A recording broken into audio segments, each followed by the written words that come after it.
Bueno, pues buenas tardes a todos, una vez más en Hechos de los Apóstoles, ya terminando, estamos a 2 clases de terminar.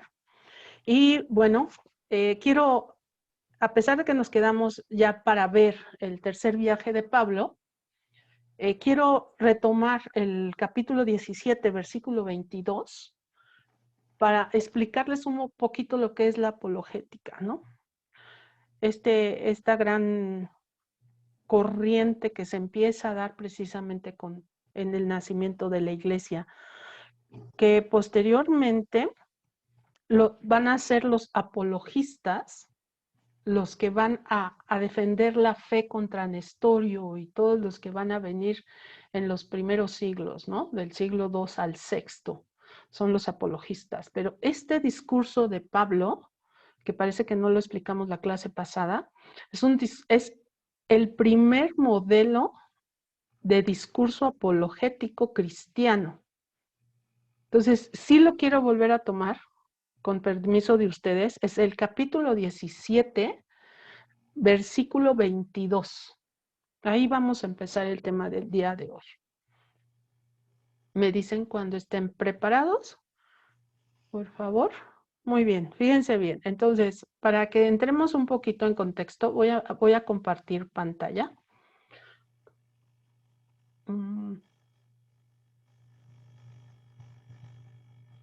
Aquí estamos. Este discurso que va de Hechos capítulo 17, del versículo 22 al 31. Les decía yo a ustedes, es el primer discurso que constituye el modelo de la apologética cristiana, que es una apologética el que defiende la fe con bases teológicas y obviamente con las Sagradas Escrituras, ¿no? Con hechos. Ese es un apologista, el que defiende la fe. En pasado, obviamente, en las Sagradas Escrituras, ¿no? Aquí, en este punto de Pablo, no están escritas las Sagradas Escrituras, pero él se va a basar en el Antiguo Testamento, que ya está escrito, obviamente. Aquí ya tenemos la Biblia de los 70s. Entonces, es en ese discurso donde Pablo se va a basar, en la Biblia de los 70s. Entonces, este discurso se va a dividir en 3 partes. La primera parte es donde él explica que Dios es el Señor del mundo y no necesita habitar en templos fabricados por hombre. O sea, Dios habita en todos lados, en el aire, en las flores, en los animales, en la tierra, en el campo, en la ciudad, etcétera, ¿no? En todos lados. Él no necesita que nosotros vayamos, es lo que dice Pablo, no necesita un templo, ¿no? Como los judíos en ese entonces, que tenían que ir al templo de Jerusalén a pagar la expiación, a pagar, etcétera, ¿no? Lo de las ácimos, todo era el templo. Y Pablo nos va a decir que no. Ese es la primera parte, que va del versículo 22 al versículo 28. Hasta ahí va a ir la primera parte. Versículo 22 al versículo 28 del capítulo 17. La segunda parte que nos va a decir Pablo es que el hombre es criatura de Dios y depende de todo él. El hombre va a depender de Dios, no Dios del hombre, sino el hombre de Dios, porque somos sus criaturas nosotros. Y que existe una relación entre hombre y Dios, eso es lo que nos va, de modo que la idolatría es un error. Eso es un error. Los ídolos, la idolatría, eso es un error, ¿vale? Y eso va a ir del versículo 29 al versículo 31, es muy poquito, la segunda parte. La tercera parte, que va del versículo 30 al 31, es la conclusión que se exhorta a abandonar los errores acerca de Dios y decidirse al arrepentimiento, o sea, a la conversión, teniendo en cuenta el juicio final que realizará Jesús resucitado. ¿Sí? ¿Por qué? Porque Jesús es el cumplimiento de todo el plan de salvación del Antiguo Testamento, de la Biblia de los 70. Ahí en Jesús, Pablo dice, aquí se está cumpliendo todo y Él es el enviado de Dios. Él es el Cristo, por el medio del cual vamos a ser salvados o somos salvados, siempre y cuando creamos en Él y nos convirtamos. Entonces, este es un discurso apologético. Vamos a leer la primera parte, donde Dios es el Señor del mundo y no necesita de templos fabricados por hombres para habitar entre nosotros. Él no nos lo necesita. Entonces Jesús no lo dice. Donde dos o más estén reunidos en mi nombre, ahí estoy yo. Ahí estoy yo. Entonces, no vamos a necesitar de un templo, dice Pablo, ¿no? Entonces, voy a leer capítulo 17, versículo 22. Entonces Pablo, de pie en medio del Areópago, habló: atenienses, en todo veo que sois más religioso que nadie, porque al pasar y contemplar vuestros monumentos sagrados, he encontrado también un altar al que estaba escrito al Dios desconocido. Ahí es la entrada. Pablo siempre va a tener una entrada, como una carta. Siempre va a hablar de esa manera. Es un buen orador. Entonces, este es el saludo. Y les habla con mucha propiedad y mucho respeto. Veo que ustedes son muy religiosos. Fíjense, o sea, ustedes creen en algo, pero ustedes aquí tienen un hoyito, un vacío. Ustedes no están satisfechos de en lo que creen, puesto que hasta tienen un lugar vacío representando ese gran dilema del Dios desconocido. Pero les reconoce su sabiduría y su poder de creencia. Ese es el saludo. Continúo. Pues bien, yo vengo a anunciaros los que veráis sin conocer. El Dios, viene la primera parte, el Dios que hizo el mundo y todo lo que hay en él, que es Señor del cielo y de la tierra, no habita en templos fabricados por hombres. Ahí está. Ahí Pablo les empieza a tirar sus ídolos, sus templos, y les dice, el Dios, ese Dios que ustedes no tienen ahí, yo les vengo a hablar de él, pero él no necesita habitar en templos fabricados por hombres, ni es servido por manos humanas, como si necesitara de algo el que da a todos la vida. Fíjense, como si necesitara Dios de ofrendas, de sacrificios. No, no, no, no. ¿Por qué? Porque Él es el Señor de la vida, es el que nos las da. Nosotros no se la damos a Él, Él nos las da a nosotros. El aliento y todas las cosas. Versículo 26. Él hizo de un solo hombre todo el linaje humano para que habitase sobre toda la faz de la tierra, y fijó las edades de su historia y los límites de los lugares en que los hombres habían de vivir, para que buscasen a Dios, a ver si al menos a tientas lo encontraban. O sea, todavía aquí a tientas, no ha nacido la luz del mundo hasta este momento del discurso.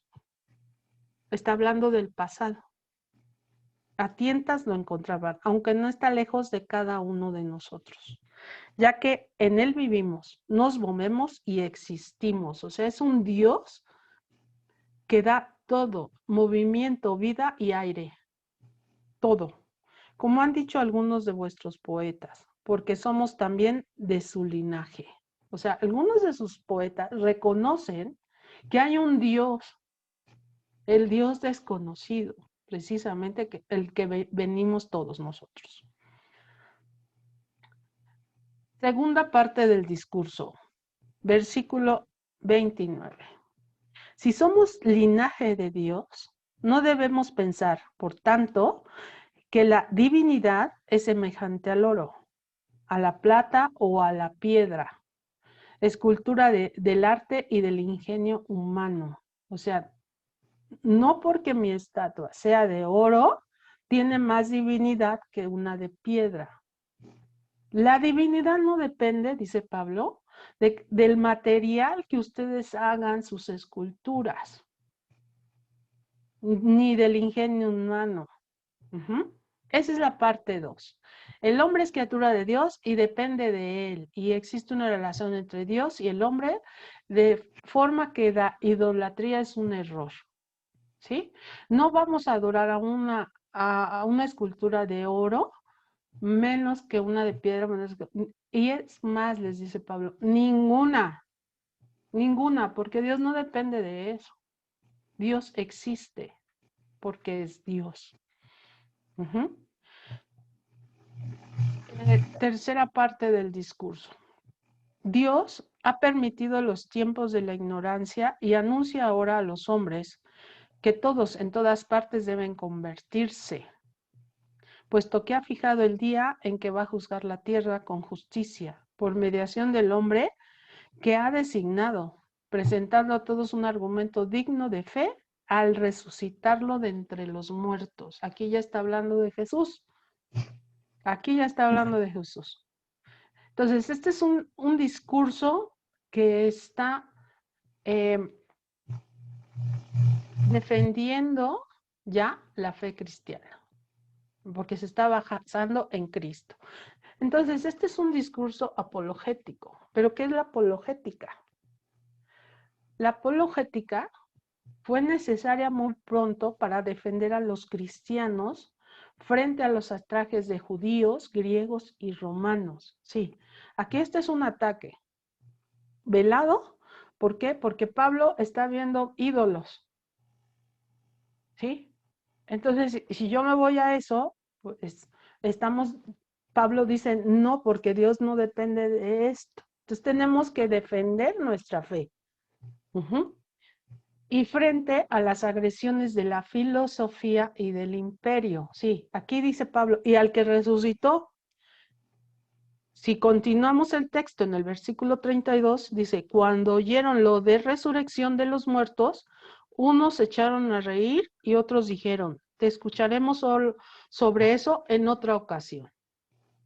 Entonces, hay que defenderlo también frente a filosofías ya establecidas en ese momento. Unos que no creen en la resurrección, otros que no creen en los ángeles, otros que no creen en un solo Dios verdadero, etcétera, ¿no? Entonces, hay esas ideologías filosóficas y del imperio que el mismo César se creía Dios. Entonces nacen los apologéticos, los apologistas, ¿no? Continúo, pero lo que está en juego en estos debates no es la existencia terrena de Jesús de Nazaret, sino la identidad y la misión de este hombre, su relación con Dios. Eso es lo que está en juego. Tenemos que convencer, que dar testimonio de que Jesús es el Hijo de Dios, el enviado, y que lo testifica por medio de la resurrección. Eso es lo que hay que defender. Y para eso están los apologistas. Continúo. Es el momento de encontrar y desarrollar aquellos títulos cristológicos que mejor definen la identidad de la persona y de la misión de Jesús, el Cristo. Sí, títulos cristológicos, que también ya vimos en cierto curso. El Hijo de Dios. Es un título cristológico que hay que defender. ¿Cómo digo yo que Jesús es el Hijo de Dios? Porque es el resucitado. Porque hacía obras, milagros, señales, nos lo vino a mostrar. Es un profeta porque nos dice qué puede pasar o qué va a pasar. Pero sobre todo es un profeta escatológico que nos viene a decir qué pasa después de la muerte. ¿Qué nos espera? La vida eterna. Eso es los títulos cristológicos que se van a definir y a defender en esta etapa del nacimiento de la iglesia. O sea, si analizamos los discursos tanto de Pedro como de Pablo, Son discursos apologéticos que están defendiendo la fe. Eso es. Continúo. La teología del logos, ¿se acuerdan? De la palabra, la teología de la encarnación, el valor salvífico de esta y de la muerte de Jesús. O sea, son títulos cristológicos, el logos. Cristo es la palabra de Dios, es un título cristológico, porque nos las vino a transmitir. Él dice, yo solo digo lo que mi padre me dice que les diga, o lo que yo vi, etcétera, ¿no? Entonces, él es el logos, hay que defender eso. La encarnación, ¿sí? El misterio de la encarnación. Él no es hijo del hombre, es hijo de Dios. Por voluntad de Dios del Espíritu Santo, en María se encarnó. Entonces, eso también hay que defender. Otro título, Hijo de Dios. Otro título cristológico. Otro título, el valor salvífico de esta. Es el Cristo. Él es el Cristo, el esperado. Y de la muerte de Jesús. O sea, pasión, muerte y resurrección. Todo eso tenemos fíjense todo lo que nos está diciendo Pablo. Son en este momento cuestiones más importantes que cualquier curiosidad sobre la vida terrena de Jesús. O sea, qué hizo de chiquito, cómo se portaba, se cayó, no se cayó, le salía sangre, resucitaba. ¿Qué hacía? No, eso no importa ahorita. Lo que importa es que es el Cristo. Lo que importa es que es el resucitado, el Hijo de Dios, el profeta, el Logos. Eso es lo que importa. La literatura patrística, que nace de la apologética, la patrística de los padres, se ocupa más de la dimensión teológica que de la dimensión histórica de este personaje. Esta se da por segura, al menos en su núcleo fundamental. O sea, van de la mano, sí, pero cada una en su rama. ¿Vale? Entonces es muy importante ustedes que sepan qué es la apologética y por qué nació la apologética. Esto sí es importante y en un curso de este nivel que lo tengan claro. ¿De acuerdo? Muy bien, excelente. ¿Hasta aquí alguna duda, chicos? ¿Vamos bien? Un poquito más de profundidad en el tema. Sí me gustaría, sí me quedé con eso. Dije, no, esto no se los expliqué. Y vaya, ahí está un poquito más de cultura general hacia su religión. ¿De acuerdo? Vamos a continuar. Capítulo 18. Para agarrarnos al tercer viaje de Pablo. Bueno, dice, en el capítulo 18 conocimos a dos personajes, a Aquila y a Priscila, su esposa. Aquila, oriundo de Ponto, que recientemente había llegado a Italia con su mujer, Priscila. Estos dos personajes van a caminar junto con Pablo y van a aparecer en varias cartas también. ¿Sí? Aquí tenemos una mujer que va a catequizar a Apolo en el tercer viaje de Pablo. Eso es muy importante. Cómo las mujeres también van teniendo su lugar en las discípulas del Señor. Y después también en el capítulo 18, versículo 10, 9-10, Pablo tiene una visión de nuestro Señor Jesucristo. Pablo tiene muchos problemas en sus ya 2 viajes que ha tenido diferentes problemas. Y también con los discípulos ha tenido sus que veres, ¿no? Pero Jesús, yo no entiendo, lo ha de haber visto nuestro Señor triste, lo ha de haber visto un poquito cansado, ¿no? Desilusionado de esta situación. Y nuestro Señor se le aparece y le dice, no tengas miedo. Sigue hablando y no calles, que yo estoy contigo y nada se te acercará para hacerte daño, porque tengo en esta ciudad, un pueblo numeroso. Sí, Pablo no ha terminado su misión, pero Jesús lo alienta, le dice, no tengas miedo, sigue hablando y no calles, o sea, sigue anunciando el evangelio, no te des por vencido, yo estoy contigo. Estas palabras nos tienen que llenar a todos de esperanza en este tiempo de espera, de Adviento. No tengamos miedo, ¿sí? Sí, venimos saliendo de una gran enfermedad, una pandemia a nivel mundial, pero no tengamos miedo. El miedo paraliza. El miedo no nos permite accionar, pensar, razonar. No tengamos miedo, tengamos precaución, eso sí, pero miedo no, porque Jesús está con nosotros. Y dice, nada se mueve sin la voluntad de Dios. Nada. Entonces no tengamos miedo, ¿vale? Muy bien. Esto es hasta aquí el capítulo 18 que estábamos viendo y ahora sí vamos a empezar el tercer viaje de Pablo. El tercer viaje de Pablo comienza con los anteriores, como los anteriores, en la misma, en Antioquía, ¿se acuerdan? Él empieza en Antioquía y acaba en Mileto, con la marcha hacia Jerusalén. Ese es el tercer viaje de Pablo. Las primeras etapas del tercer viaje de Pablo fueron las ciudades ya evangelizadas en las regiones de Galacia y Frigia. Estamos más o menos entre los años 53 y 54, aproximadamente. Ahí los historiadores están moviendo, ¿no?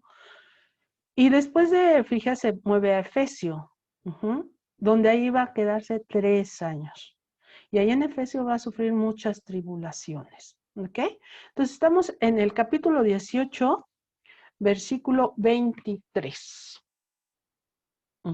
Capítulo 18, versículo 23. ¿Quién me ayuda, por favor?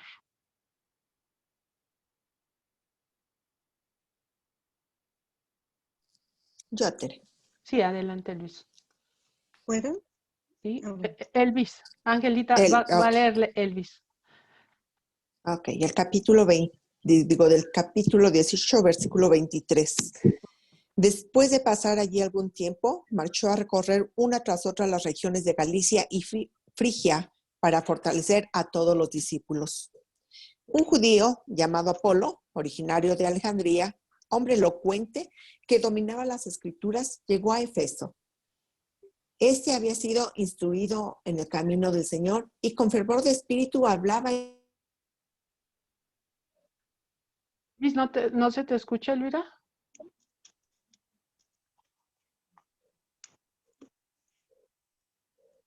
No, Elvis, ¿no se te escucha?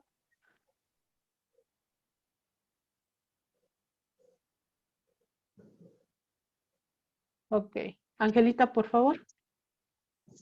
Creo, ya no me escucharon, ¿verdad? Ya no. Si Hola. quieres volver a empezar, ahí estamos. Ok, en el 23 nuevamente, ok. Sí.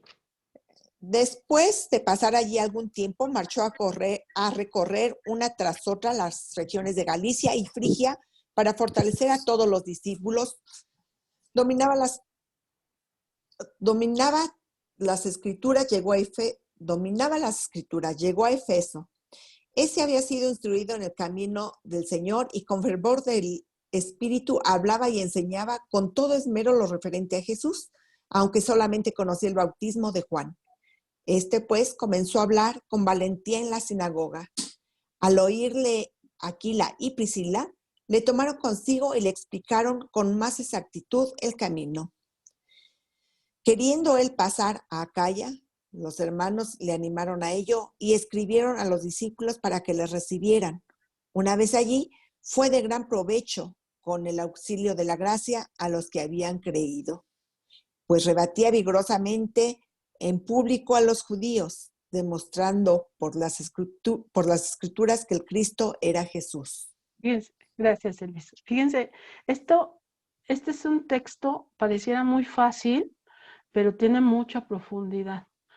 Aquí hay una persona que se llama Apolo, de origen alejandrino, ¿sí?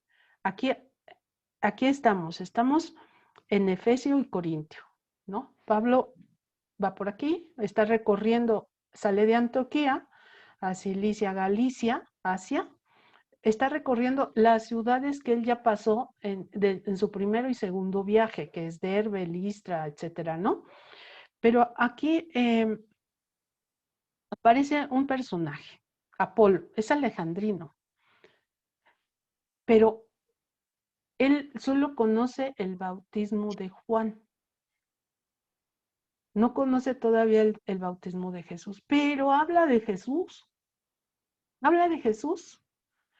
Podríamos pensar que lo conoció cuando estaba caminando con Juan, él, cuando llegó al bautismo, lo conoció o lo vio en la crucifixión. No lo dice aquí, pero lo importante es que él quedó preñado, quedó junto con Jesús. Es un seguidor de Jesús, pero no está tan empapado de nuestro Señor Jesucristo como lo está Aquila y Priscila, puesto que Aquila y Priscila ya son discípulos de Pablo. Entonces, aquí nos dicen que le tomaron consigo y les pusieron con más exactitud el camino de Dios. ¿A qué nos referimos en el camino de Dios en Lucas? ¿Se acuerdan?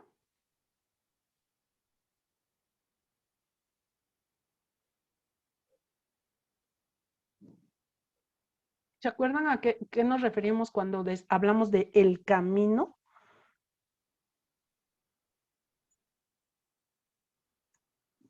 No. Ya lo habíamos mencionado. Son los que íbamos en el camino de nuestro Señor Jesucristo. Exactamente. Los seguidores del Señor Jesucristo. Todavía no nos llama cristianos Lucas, aun cuando ya nos conocen como cristianos. Pero en los escritos, Lucas tiene que ser muy mesurado y nos llama seguidores del camino. Entonces, somos seguidores de Cristo, por lo tanto, somos cristianos. Y aquí, Priscila y Lucas le tomaron consigo, dice el texto, y les pusieron con más exactitud el camino a Dios, o sea, le enseñaron más sobre Cristo, de ese del que está hablando, porque él nada más conoce el bautismo de Juan, ahora ya está el bautismo de Cristo, ¿sí? Entonces, hay que enseñarlo. ¿Qué nos dice este texto? Pues que hay que prepararnos para hablar mucho mejor de Cristo, con mayor sustento de fe, ¿no? Con mayor sustento de teología, de conocimiento de las Sagradas Escrituras, ¿de quién estamos hablando? Entonces, lo toman y lo instruyen. Habla de una caridad cristiana, ¿se acuerdan? Una caridad, una norma de la iglesia es instruir al que no sabe. Eso es una caridad cristiana. Y eso es lo que están haciendo ellos, teniendo esa caridad cristiana. A lo mejor no se dan cuenta que ya la iglesia lo ve como caridad cristiana, la enseñanza, ¿sí? Pero ya lo estamos aquí atestiguando en las Sagradas Escrituras, que hay que tener caridad. Fíjense, aquí son discípulos de Pablo y no lo hacen a un lado, no lo reprimen, lo instruyen, lo capacitan. Eres muy bueno, Apolo. Que después Pablo va a decir, no somos de Apolo ni de Pedro, ¿no? Sino de Cristo. Aquí está este Apolo. ¿Vale? Muy bien, excelente. Capítulo 19. Mientras Apolo estaba en Corinto, ya se fue Apolo a Corinto, aquí estamos. Apolo está aquí. Ahorita viajó para acá. Pablo recorrió las regiones altas y llegó a Efeso. Pablo sale de aquí, camina, y ahorita está aquí, en Efeso. Apolo ya caminó para acá, a Corinto. Pablo, ahorita estamos aquí con Pablo. Bueno, encontró a algunos discípulos y les preguntó, ¿Habéis recibido el Espíritu Santo al abrazar la fe? Ni siquiera hemos oído que haya Espíritu Santo, les respondieron. Fíjense cómo van haciendo la iglesia en compañía de nuestro Espíritu Santo. O sea, es fundamental que tú lo conozcas porque es el que va a acompañar a la iglesia. Es fundamental. Bueno, él les replicó, estoy en el capítulo 19, versículo 2. Entonces, ¿con qué bautismo habéis sido bautizados? Dice, con el bautismo de Juan. Pablo contestó, Juan bautizó con un bautismo de penitencia, diciendo al pueblo que creyeran en él, que iba a venir detrás de él, es decir, en Jesús. Fíjense, Pablo ya se instruyó, ya tiene un conocimiento previo de cómo fueron los acontecimientos con Jesús. A lo mejor no estuvo, pero el contacto con los apóstoles lo ha instruido. Tanto que Lucas habla del bautismo del Jesús, que es el que está acompañando a Pablo. Todo se va hilando, ¿no? Bueno, cuando oyeron esto, se bautizaron en el nombre del Señor Jesús. Al imponerles Pablo las manos, vino el Espíritu Santo sobre ellos. Fíjense cómo está actuando el Espíritu Santo, no solamente con los apóstoles en Pentecostés, no. Ya se le apareció a Pedro cuando bautiza a un romano, etcétera, ¿no? Ya hemos visto varios testimonios. Ahora a ellos. De modo que hablaban en lenguas y profetizaban. Fíjense cómo el Espíritu Santo se manifestaba en todos los que lo recibían. Es maravilloso esto. Eran entre todos unos 12 hombres. Un número muy simbólico, muy simbólico. Las 12 tribus, 12 apóstoles, un número muy simbólico. Versículo 8. Entonces en la sinagoga, entró en la sinagoga y habló abiertamente durante 3 meses, exponiendo lo referente al reino de Dios y tratando de convencerles. Pero para algunos, como algunos se endurecieron y no creyeron y maldecían el camino, ¿a quién maldecían?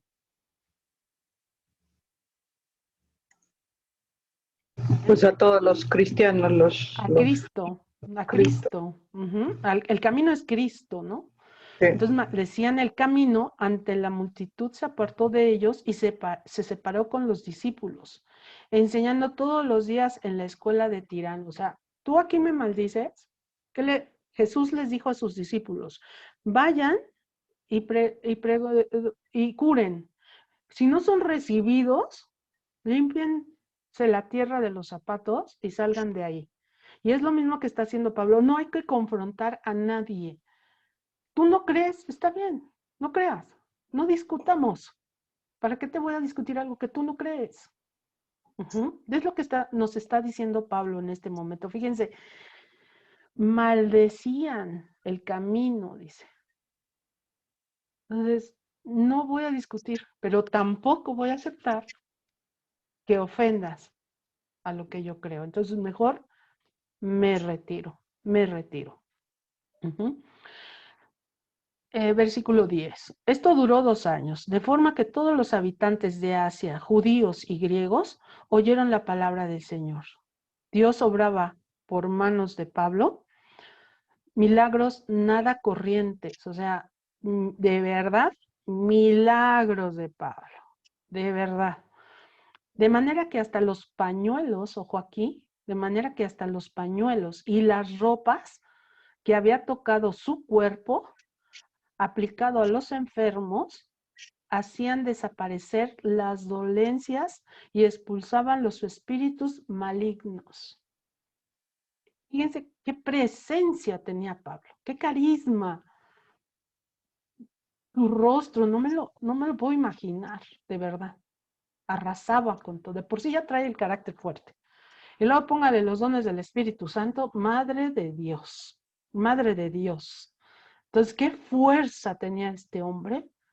qué fuerza, qué voluntad, qué espíritu, compañía de Jesús. Le acaba de decir Jesús, no tengas miedo, sigue hablando, que yo estoy contigo. Entonces va de la mano con Jesús y de la mano del Espíritu Santo, pues dice el texto que hasta las ropas servían para curar a los enfermos. Fíjense nada más. Qué poderosas entonces son las reliquias de los santos. Qué poderosas son. Presencia de Dios. Ahí están las reliquias de los santos. Algunos exorcistas ambulantes judíos intentaron invocar el nombre del Señor Jesús sobre quienes tenían espíritus malos, diciendo: os conjuro por ese Jesús que Pablo predica. Hacían estos 7 hijos de un tal Esceva, de la aristocracia sacerdotal judía. Pero el espíritu maligno les replicó. Fíjense, a ver, eres judío, aristocrático, o sea, sacerdotal de la alta sociedad. ¿Y estás invocando a Jesús? ¿De veras? Y fíjense cómo les contesta el espíritu maligno, ¿no?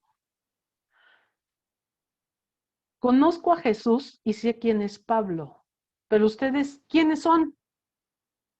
Y el hombre en quien estaba el espíritu maligno, abalanzándose sobre ellos, dominó a unos y a otros y pudo con todos, de tal forma que huyeron de aquella casa desnudos y heridos. Entonces, ¿en nombre de quién podemos expulsar demonios? De nuestro Señor Jesucristo. Nada más. Pero tenemos que tener un conocimiento y estar certificados, por decirles de alguna manera, ante la iglesia, para que no sucedan estas cosas, ¿no? Es importante. Todos los judíos y griegos que vivían en Éfeso se enteraron de esto. El temor se apoderó de todos y fue ensalzado el nombre del Señor Jesús. Muchos de los que habían creído venían para confesar y manifestar sus prácticas supersticiosas, o sea, me arrepiento. Eso es importante. ¿Qué ven aquí? Quiero que profundicen un poquito. Todos los judíos y griegos que vivían en Éfeso, ¿estamos aquí, chicos? Aquí estamos en Éfeso. Que vivían en Éfeso, perdón, me perdí. Se enteraron de esto. O sea, ¿de qué se enteraron? Del espíritu malo, ¿no? El temor se apoderó de todos y fue ensalzado el nombre del Señor Jesús. O sea, se dieron cuenta de que los espíritus, al escuchar el nombre de Jesús, sí huyen. Entonces, al darse cuenta ellos, pues bendijeron el nombre de nuestro Señor Jesucristo. Bendito sea Jesús, ¿no? Muchos de los que habían creído venían para confesar. Quiero que me digan, ¿qué pasó ahí? ¿Quién actuó ahí? ¿Y de qué forma actuó? Muchos, estoy en el versículo 18, muchos de los que habían creído venían para confesar y manifestar sus prácticas supersticiosas. En el momento que se bautizan, pues entra el Espíritu Santo y Él es el que les hace ver, les confronta con ahora sí que sus pecados, sus errores, y entonces pues sí, tienen ese arrepentimiento, ¿no? Pero es pues el todo Espíritu. Eso tiene una palabra que la vimos la clase hace 2 clases.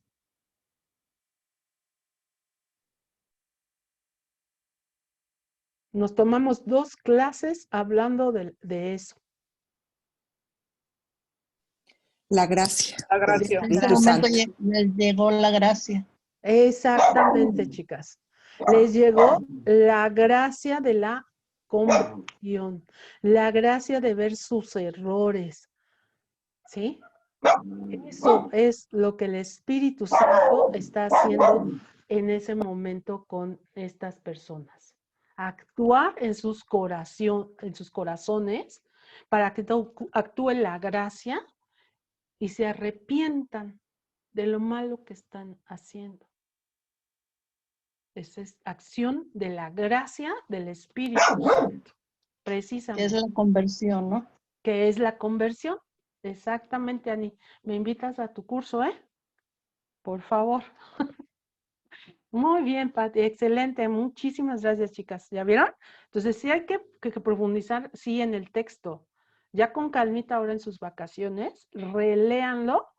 Y si tienen alguna duda, con gusto me escriben y con gusto lo vemos. Pero sí, véanlo más a fondo.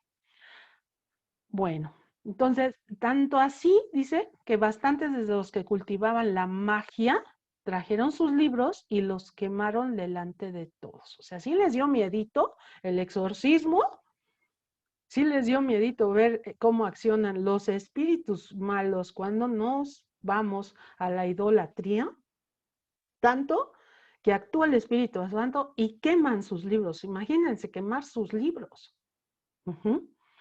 Y así la palabra del Señor se propagaba con fuerza y se robustecía. Después de esto tuvo Pablo la inspiración de ir a Jerusalén a través de Macedonia y Acaya, y decía, después de ahí debo ver también Roma. O sea, él ya estaba viendo Roma. Lo que él no sabe, ¿verdad? Que nuestro Señor lo tiene proyectado de otra manera.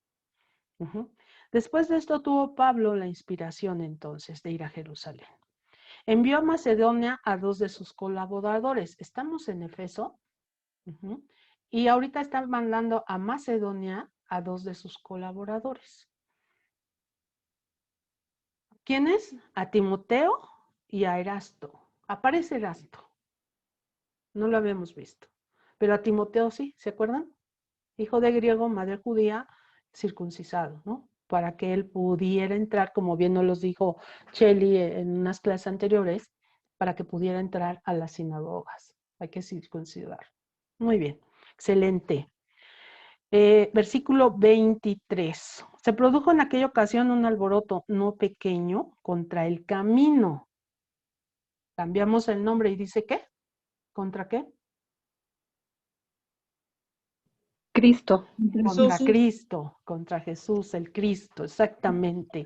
Entonces, contra Jesús o contra el Cristo, pues cierto platero llamado Demetrio, que fabricaba reproducciones en plata en el templo de Artemisa. Entonces, estamos aquí, estamos luchando, estamos luchando contra la cultura griega, estamos luchando, ¿vale? Y proporcionaba a los orfebres abundantes ganancias. ¿Se acuerdan? La apologista, nos acaba de decir Pablo en un discurso que las esculturas no es correcto. Entonces sigue hablando en el mismo lugar. Ahora en Efeso y aparece un orfebre. Un orfebre que se dedica a las esculturas de Artemisa. Después de reunir a estos y a los que eran del mismo oficio, dijo, amigos, ¿sabéis que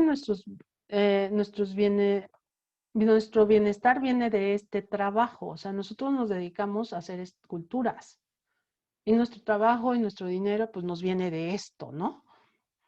Y estás viendo y oyendo que no solo en Efeso, sino en casi toda Asia, Pablo ha apartado a mucha gente, convenciéndoles de que no son dioses los que se fabrican con las manos. Entonces estamos en la apologista, ¿no? Con esto, no solo hay peligro de que caiga en descrédito nuestra profesión, sino también de que el templo de la gran diosa Artemisa sea tenido en nada y vaya a ser despojado de su majestad, aquella a quien toda Asia y la tierra entera veneran. ¿Quién es esta Artemisa? Bueno, pues Artemisa era una diosa griega. Les voy a poner una. Aquí estamos. Esta es Artemisa, ¿no? Esta escultura está en el Museo de Nueva York, Museo de Arte de Nueva York, y esta está, me parece que está en Francia, ¿no? Estas dos esculturas, ¿no? Esta diosa, hay muchas esculturas de Artemisa en el Museo de Nueva York muy imponentes. Está de medir un poquito más de 2 metros, muy imponentes. También hay bustos. Ujú, y es muy, muy bonita. Ella es muy bonita. Para unos la diosa de la casa, pero para ellos, fíjense muy bien, Artemisa era una diosa griega que los romanos llamaron Diana. O sea, Artemisa para los griegos y Diana para los romanos. Y se identificaba también con una divinidad asiática a quien se atribuía la fertilidad. Para los griegos, la diosa de la casa. Para algunos, ¿no? La diosa de la casa. Para otros, la diosa de la fertilidad. Su imagen recibía culto en el Artemisión, donde está ahorita Pablo. Las festividades de Artemisa se le celebraban con orgías y eran frecuentados por un gran número de personas de las regiones vecinas. Por eso estos dicen, ya viene Pablo desde Asia, Efesio, etcétera, quitando esto, quitando esto. ¿Por qué? Porque muchas personas de regiones vecinas, pues, frecuentaban este tipo de festividad. El negocio de Demetrio y sus colegas consistía en vender imágenes de la diosa que muchos visitantes se llevaban como recuerdos. ¿Sí? Pues ojo con el negocio. Ojo con el negocio. Entonces, esto era un negocio. Esto es un negocio. Entonces, Artemisa va a ser un negocio. Muy bien, ok. Voy a continuar. Doy en el capítulo 19, versículo 28. Al oír esto, comenzaron a gritar llenos de furia. Grande es la Artemisa de los Efesios.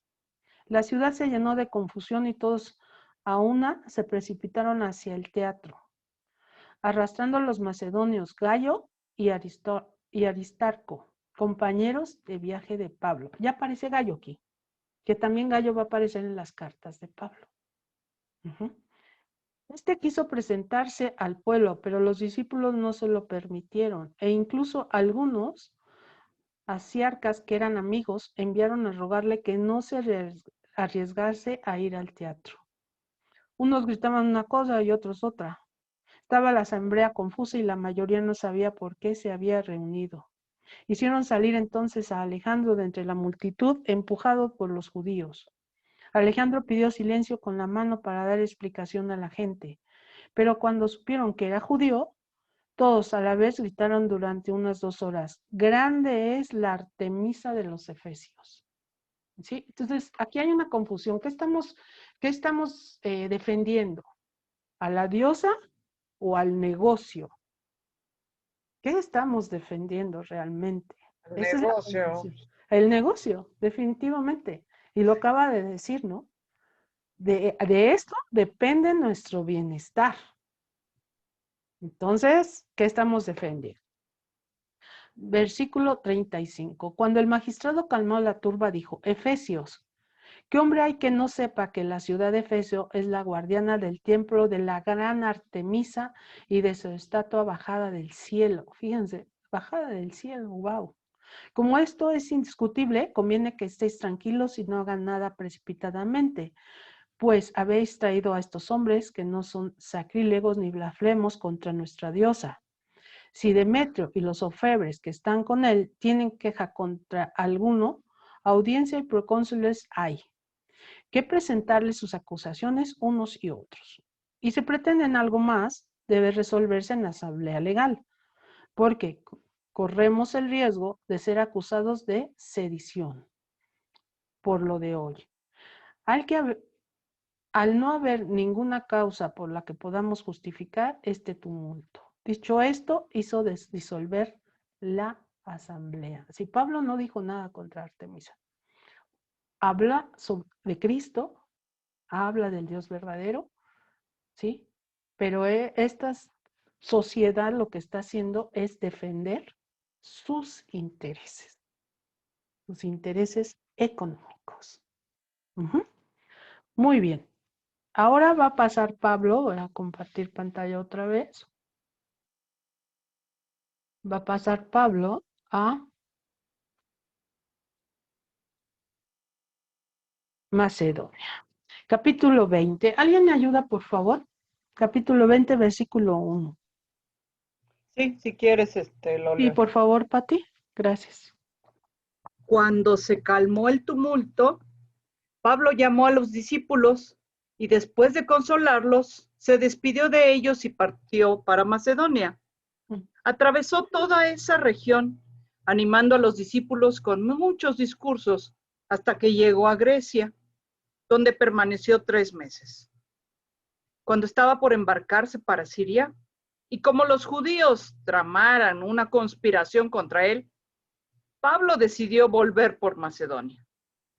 Lo acompañaban Sópater, hijo de Pirro, de Berea, Aristarco y Segundo, de Tesalónica, Gallo, de Derbe, Timoteo, Tíquico, Trófimo, de la provincia de Asia. Ellos se adelantaron y nos esperaron en Tróade. Después de la fiesta de los panes sin levadura, partimos de Filipos y a los 5 días los alcanzamos en Tróade, donde nos quedamos 7 días. ¿Así? El primer día de la semana. Hasta ahí, hasta ahí. Ah, Una pregunta, Tere. sí, claro que sí, Elvis, dígame. ¿Es Lucas quien está haciendo la narración? Es Lucas, exactamente. Lucas, Ok, compañero de Pablo desde un Sí, principio, ¿no? Lucas sí. se supone, no está escrito en las Sagradas Escrituras, pero los historiadores hablan de que Lucas llega despuesito de la crucifixión de nuestro Señor Jesucristo, la resurrección, después de la resurrección. Conoce a los apóstoles, conoce a la Santísima Virgen, ¿sí? Y vaya, está escuchando todas las narraciones, ¿no? Y yo creo que hay un clic con Pablo, porque Pablo se peleó con Bernabé, ¿no? Entonces, se separó de Bernabé, pero no se separa de Lucas. Así Lucas ha de haber sido o muy dócil, muy tolerante y muy inteligente. Sí, es que es la primera vez en el libro que se aparece primera incluye persona. la narrativa. Sí, a mí también Exactamente. me sacó de donde dije, ay, ahora primera persona. ¿Sí? Sí. Nosotros, dice, iniciamos Ajá. la navegación en Filipos. Muy bien, muy Así buena es. observación. Exactamente. Aquí vamos ya. Ya, algunas ocasiones Lucas ya aparece, o sea, vimos, llegamos, se nos unió, ¿sí? Es muy velada, pero sí, muy buena observación. Excelente, muchísimas gracias. Muy bien, sí, sí, es Lucas, definitivamente, es Lucas. Muy bien.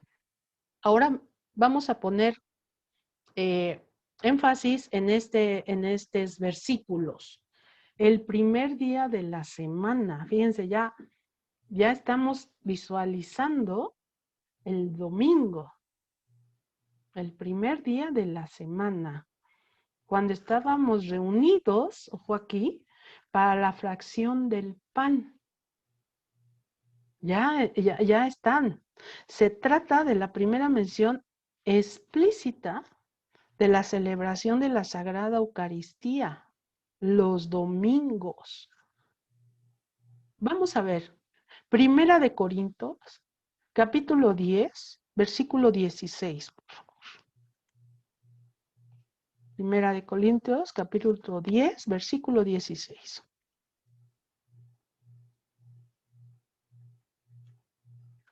La copa de bendición. Uh-huh. ¿Acaso no la bendecimos para entrar en comunión con la sangre de Cristo? Y el pan que partimos, ¿acaso no lo hacemos para entrar en comunión con el cuerpo de Cristo? Continuemos, Pati. Porque si uno solo es el pan y todos participamos de ese único pan, aunque somos muchos, todos formamos un solo cuerpo. Tengan en cuenta lo que sucede con Israel según su condición humana. Quienes comen de las víctimas del sacrificio ¿Acaso no entran en comunión con el altar? Hasta ahí. Fíjense, entonces, no podemos comer carne a los ídolos porque entonces estamos comulgando con esas creencias. Lo que debemos de comer es el cuerpo y la sangre de nuestro Señor Jesucristo. Estoy en Primera de Corintios capítulo 10. Vamos a tomarlo desde el versículo 14. Shelly, por favor. Sí, Tere. ¿Desde el 14? Desde el versículo 14. Por lo cual, amados míos, huid de la idolatría. Versículo Os por hablo versículo, como... Shelly. Shelly, versículo por versículo. Me vas a hacer favor de detenerte. Por todo esto, amadísimos míos, huir de la idolatría. O sea, no. Ídolos, no. Y nos va a explicar por qué. Sí, Shelly. Os hablo como a prudentes. Juzgad vosotros mismos de lo que os digo. Fíjense, ustedes, a ver, escúchenme y saquen sus conclusiones de lo que yo les voy a decir. No es una imposición. Pablo no está imponiendo sus ideas. Quiere que razonen lo que les está sucediendo en este nacimiento de la iglesia. Sí, Cheli. ¿El cáliz de bendición que bendecimos no es comunión de la sangre de Cristo? ¿El pan que partimos no es comunión del cuerpo de Cristo? Fíjense, a ver, estamos reunidos, estamos partiendo el pan y compartiendo el vino, que es la sangre de nuestro Señor Jesucristo. Ya es la Eucaristía, chicos. Aquí ya es la Eucaristía. El nacimiento de nuestra Sagrada Comunión. ¿Pero por qué Sagrada Comunión? Pues porque es la comunión, dice, el cáliz de bendición no es la comunión de la sangre de Cristo. Si la sangre de Cristo es santa, pues es santa la comunión. El pan que partimos no es la comunión del cuerpo de Cristo. O sea, al compartir el pan, al compartir el vino, no nos estamos uniendo a Cristo en cuerpo como iglesia. Es lo que nos está diciendo. Entonces, ¿ya entendiste esto? ¿Ya entendiste que lo que hacemos es unirnos a Cristo? Pues ahora te voy a explicar lo otro. Continuamos, Chile. Dado que uno es el pan, un cuerpo somos los muchos, pues todos participamos del único pan. Uno es el pan, pero somos muchos, dice, en un cuerpo. Y todos en el cuerpo se mueven. Y si una parte del cuerpo se afecta, el cuerpo se infecta. Entonces hay que tener mucho cuidado con eso. Sí, Chile.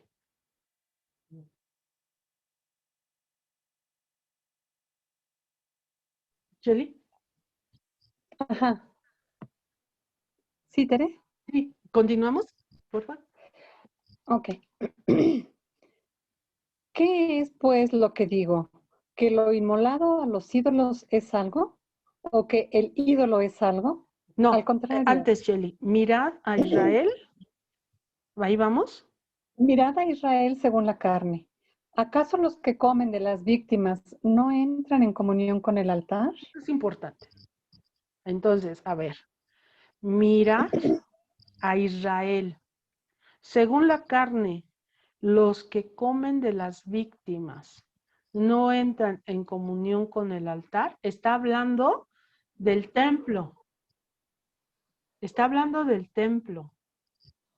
De los Ellos, sacrificios que del hacían, sacrificio Tere. del cordero, del sacrificio del cordero de los judíos. Por eso dice, mirad a Israel. O sea, al templo. Miren a Israel, a las 12 tribus, a los judíos. ¿Qué acaso, dice? Según la carne, miren a Israel según la carne. Los que comen de las víctimas, según la carne, los corderos del sacrificio. Los que comen de las víctimas. No sé si ustedes sepan, pero bueno, cuando inmolaban los corderos, cuando se sacrificaba el cordero, una parte era para los sacerdotes, la grasa, las vísceras se quemaban y otra parte de la carne era para el que llevaba el cordero. La piel se vendía, obviamente. Entonces dice, vean esto de la carne. Los que comen de las víctimas. ¿Quiénes comían? Sacerdotes, ahora sí que son todos los del templo, más los que llevaban el cordero propiamente. No entran en comunión con el altar. O sea, al compartir la carne, a compartir las viandas, a compartir el sacrificio, ¿no entraban en comunión con el altar? Por supuesto que sí. Bueno, pues nosotros entramos en comunión con el cuerpo y la sangre de Cristo. Ya no con la carne de los corderos. ¿Qué digo entonces? ¿Que lo sacrificado de los ídolos es algo? ¿O que el ídolo es algo? Eso no estoy diciendo. No estoy hablando de los ídolos, no estoy hablando del sacrificio de los ídolos. Sin embargo, lo que sacrifican los gentiles a los demonios, los sacrifican y no a Dios. Y no a Dios. Entonces aquí hay ¿cuántos tipos de sacrificio? Acabamos de visualizar. ¿Cuántos hay? 1, 2, 3. 3. Exactamente, hay 3 tipos. El de Cristo nuestro Señor en la comunión, Sagrada Comunión, el del templo y ahora el de los hijos. El de los demonios. El de los demonios. ¿Mm? Sí. Entonces, en primer lugar, ahora ya es la Sagrada Eucaristía por nuestro Señor Jesucristo, que dio pie el sacrificio de los corderos en el templo. Pero nada que ver, como dice Pablo, ¿qué digo entonces? ¿Que lo sacrificado a los ídolos es algo? ¿O que el ídolo es algo? Eso no estoy diciendo. Sin embargo, lo que sacrificaban los gentiles a los demonios, los sacrificaban y no a Dios. Y no quiero que ustedes entren en comunión con los demonios. Eso es lo que Pablo está diciendo. No podéis beber el cáliz del Señor y el cáliz de los demonios. Si estás con Él o estás contra Él. No podéis participar de la mesa del Señor y de la mesa de los demonios. ¿O queremos provocar la ira del Señor? ¿Acaso somos más fuertes que Él? Cuidado aquí, ¿no? Cuidado aquí. El sincretismo, ¿no? El sincretismo, exactamente. Entonces, y Jesús lo dice, ¿no? O estás conmigo o estás contra mí. Entonces, aquí está. Pablo escribe muy claro, no fuerte, claro, para las bases de la iglesia. Por eso sus cartas se toman para formar parte de las Sagradas Escrituras. ¿Vamos bien, chicos? ¿Alguna duda hasta aquí? Ahí, Tere, es la primera vez que se menciona lo de la Eucaristía. Aquí No, en los Hechos de no, los Chelito. No, ya Pedro ya está diciendo, y Juan dice, reunidos el primer día de la semana. No, ya lo habíamos mencionado previo, pero aquí. O sea, esta carta es después. Perdón, Cheli. Esta carta a los Corintios es después de ese acontecimiento. Sí. Esta carta ya está escrita en Roma hacia las diferentes comunidades que ya hemos pasado. Ya cuando Pablo va a estar en Roma, preso. Y les empieza a mandar cartas a las diferentes comunidades. Es eso. Ok, gracias, Tere. No, entonces no hay problema. Entonces, a ver, vamos a retomar el texto, que estamos en el capítulo 20, versículo 7. Entonces decíamos que se trata de la primera mención explícita a la celebración de la Sagrada Eucaristía, los domingos. ¿Por qué? Porque nos remite a Corintios y ya Pablo nos habla de la sangre y del cuerpo de Cristo, ¿no? Más adelante esta costumbre aparecerá en muchos documentos cristianos. Ahí está tu respuesta, Chelo. El día llamado del sol Se reúnen todos en un lugar, lo mismo los que habitan en la ciudad que los que viven en el campo.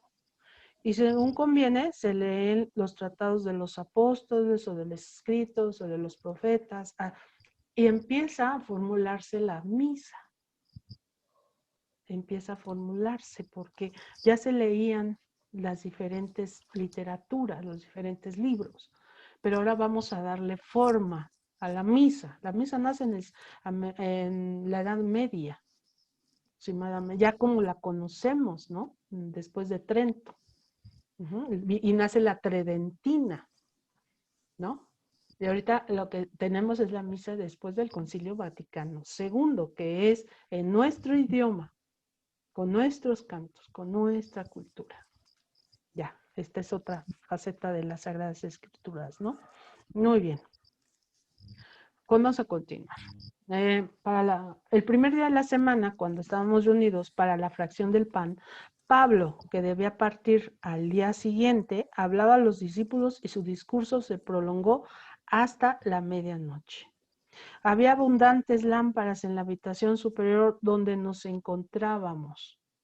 Un joven que se llamaba Eutiquio estaba sentado en la ventana y se quedó profundamente dormido al alargarse el discurso de Pablo. De modo que, vencido por el sueño, se cayó desde el tercer piso y lo levantaron ya muerto. Bajó Pablo, se echó sobre él y abrazándolo dijo: no os preocupéis, que su alma está en él. O sea, Estaba vivo. Está vivo, ¿no? Seguramente más se desmayó, ¿no? Subió luego, partió el pan, lo comió y siguió hablando largo tiempo hasta el amanecer. Entonces se marchó. Trajeron vivo al joven y se consolaron muchísimo. Pues sí. Seguramente también ahí Pablo obró, ¿no? No se preocupe, ya regresó, ¿no? Porque anteriormente el texto nos dice que hasta sus vestiduras eran utilizadas para curar enfermos, ¿no? Su sola presencia, ¿no? Entonces, ahora estamos de Troade a Mileto. Ajá. Aquí está Mileto. Y por aquí debe andar Troade, ¿no? Pero bueno. Efeso, Esmirna, Rodas, Cos. Ayúdenme a encontrar Troade. Debe de estar por acá. Efesio, Corinto, Mileto, Dice Cos. Troas. A lo mejor es esa. Sí. ¿Por A dónde? orilla del mar Egeo hasta arriba, donde termina Asia, Tere, del lado Ajá. izquierdo. Ok, aquí. Sí, porque ya va de regreso. Mileto. Gracias, Cheli.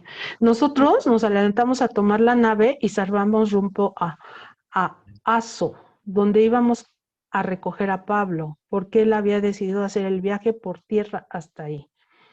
Cuando se nos unió en Aso, los recibimos a bordo y llegamos a Mitilene. Allí nos hicimos a la mar y llegamos al día siguiente a la altura de Quíos.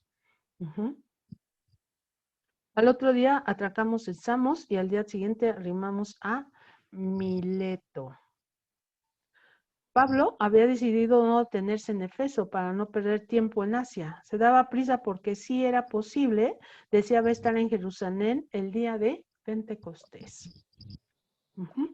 Este es un discurso que quiero que le tomemos muy despacito. El discurso que sigue de despedida de los presbíteros de Efeso. Aquí estamos. Se va a despedir Pablo. Pareciera que ya siente que no va a regresar.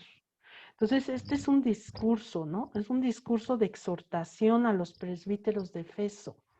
Es el tercer gran discurso del apóstol recogido en Hechos de los Apóstoles. Constituye una despedida emocionada de San Pablo a las iglesias que ha fundado y nos muestra la vida cristiana como una carrera llena de amor y de obras hacia el encuentro con el Señor. También habla de la misión y de la tarea de los presbíteros de la iglesia. Pablo les habla a los presbíteros y en sus cartas, la carta a los hebreos, que en un origen se le atribuye a Pablo, se le habla a los presbíteros de la forma en la cual se deben de dirigir, la forma en la que tienen que vivir. Esa debería de tenerlo todos los sacerdotes en su mesita de noche, diario, definitivamente. Bueno, y todos nosotros, ¿no? Todos nosotros que también somos llamados a la santidad. Bueno, vamos a leer. Desde Mileto envió un mensaje a Efeso. Aquí, él está aquí, ya va a ir de regreso a Jerusalén. Desde Mileto les manda una carta a los presbíteros de Efeso. Vosotros sabéis cómo me he comportado en vuestra compañía desde el primer día que entré en Asia, sirviendo al Señor con toda humildad y lágrimas en medio de las dificultades. Este es el camino del Señor. Humildad y tropiezos. Tropiezos que nos van a llegar a las lágrimas. Continúo. Que me han venido por las insidias de los judíos. Pablo, más que atacado por los gentiles, ha sido atacadísimo por los judíos. Y más adelante, a partir del capítulo 21, ya en Jerusalén, van a ser precisamente los que lo mandan a Roma en base a los ataques que va a recibir. Entonces, Pablo lo ve, dice, en medio de las dificultades que me han venido por las insidias de los judíos. Estoy en el capítulo 20, versículo 20. Como no dejé de hacer nada de cuanto podía aprovecharlos, al predicarles y enseñarles en público y en vuestras casas, cuando anunciaba a judíos y griegos la conversión a Dios y la fe en nuestro Señor Jesús, este es el problema. La conversión a Dios y la creencia a nuestro Señor Jesucristo. Ese es el verdadero problema. Ahora, encadenado por el Espíritu, ¿sí? O sea, ya no soy yo el que vive en mí, es Cristo. Y es el Espíritu el que me guía, como si estuviera yo preso de Él, dice Pablo. Qué bonito escribe, la verdad. Lucas es genial, Lucas es otro nivel. Ahora, dice, encadenado por el Espíritu, me dirijo a Jerusalén, sin saber qué me pasará allí. Fíjense, ya pareciera que lo vislumbra Pablo, qué va a pasar. Excepto que por todas las ciudades el Espíritu Santo testimonia en mi interior para decirme que me esperan cadenas y tribulaciones. Ya el Espíritu Santo le está hablando a Pablo. Pero en nada estimo mi vida con tal de consumar mi carrera y el ministerio que recibí del Señor Jesús, de dar testimonio del Evangelio de la gracia de Dios. Fíjense, qué hermoso. O sea, no me importa lo que me va a pasar, con tal de dar testimonio del Evangelio y de mi Señor Jesús. Sé ahora que ninguno de ustedes, entre quienes pasé predicando el reino, volverá a ver mi rostro. Por eso, en este día doy testimonio de que estoy libre de culpa de la sangre de todos, pues no dejé de anunciarles todos los signos de Dios. ¿Qué quiere decir esto? O sea, hasta lo que yo les he anunciado, ustedes ya no se deben perder. Yo ya les dije lo que tienen que hacer. Por lo tanto, estoy libre de la sangre de ustedes. Lo que ustedes hagan ya es voluntad de ustedes. Sé ahora que ninguno de ustedes, entre quienes pasé predicando el reino de Dios, volverá a ver mi rostro. Esta es una despedida, totalmente. Por eso, en este día doy testimonio de que estoy libre de culpa de la sangre de todos, pues no dejé de anunciarles todos los designios de Dios. O sea, ya saben cómo deben comportarse, ya saben qué hacer. Ya. Cuidad de ustedes y de toda la grey, en la que el Espíritu Santo os puso como obispos para apacentar la iglesia de Dios. Entonces, ya saben cómo se deben de conducir. Segundo punto, tienen que apaciguar la grey de Dios. la iglesia. Esa es su responsabilidad, les está diciendo a los obispos.